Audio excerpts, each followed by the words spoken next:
Fabrizio. Bonjour Chris, Comment tu vas? ça va et toi? Très très bien. Alors Fabrizio, j'ai plein de questions pour toi, mais t'inquiète pas, je vais pas trop te torturer. Je voulais savoir déjà comment s'est lancée Mamma Mia. Explique-nous un peu ce que c'est Mamma Mia. Alors Mamma Mia en fait c'est une épicerie fine italienne qui existe depuis je dirais décembre 2015 que je l'ai créée. J'ai pris ce nom puisque c'est un nom quand même connu dans le monde du cinéma, dans le monde de la chanson, donc c'est parlant, c'est chantant même.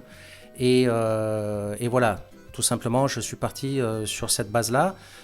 Il faut savoir également que je me suis positionné sur des couleurs. Donc, quand j'ai fait l'épicerie, je me suis positionné sur des couleurs ocre qui rappellent un peu les paysages des Cinque Terre, qui se trouvent pas loin sur la Ligurie, pas loin de Nice.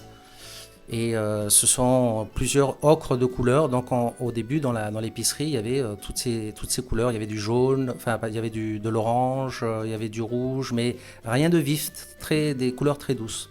Alors je représente en fait le terroir italien, le terroir de la botte, avec différentes régions. Par exemple, voilà, donc je propose des vins, je propose de l'épicerie fine, je propose bien entendu de la charcuterie, du fromage, des spécialités donc du terroir, voilà, tout ce qui est des gâteaux secs qu'on connaît tous, les panettone, voilà les panettone.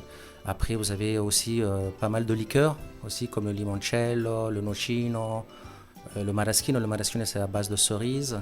Voilà. Est-ce que tu peux nous dire un peu d'où t'es venue cette envie en fait de créer Mamma Mia et par rapport aux produits que tu représentes ici, qu'est-ce qui t'a donné envie en fait? C'est quoi ta passion pour tous ces produits? Explique-nous un peu. Quand je suis arrivé sur l'île, j'étais dans l'hôtellerie et dans la restauration. Donc ça m'a permis en fait de voir un peu qu'il y avait des produits qui pouvaient être présentés sur place. Voilà. Et voilà, je me suis lancé dans cette aventure.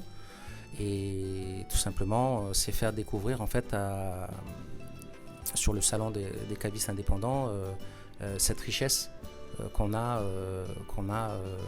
sur le cépage italien, quoi, voilà.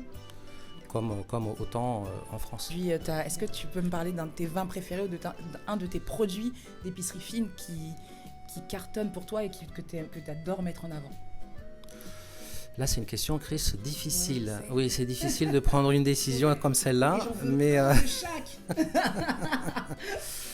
c'est difficile. Moi, je touche à tout, c'est-à-dire que dans l'épicerie, est-ce qu'il y a un vin phare? Ça va être compliqué, mais j'aime bien un petit vin d'apéritif qui s'appelle le Chiros, à base, c'est un cépage Nero di Troia.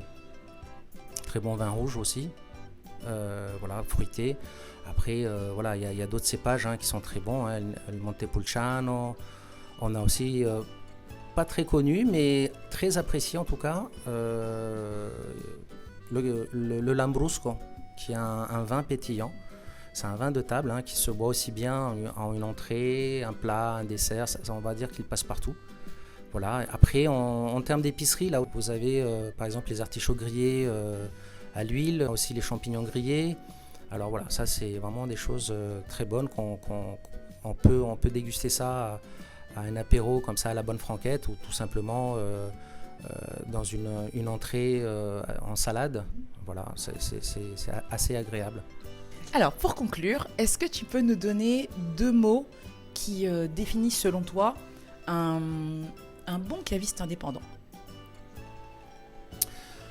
Un bon caviste indépendant, moi je partirais sur la recherche, c'est-à-dire sélectionner des bons vins, des bons produits en fait, et la particularité du terroir. Voilà. Donc, ce sont 2 points primordiaux pour le caviste indépendant. Ciao à tutti, c'est Fabrizio di Mamma Mia, l'épicerie fine italienne. Je vous dis à bientôt à Cambé, le 9 et le 10 septembre, au salon des cavistes indépendants, au domaine des Palmiers. Ci vediamo, à bientôt!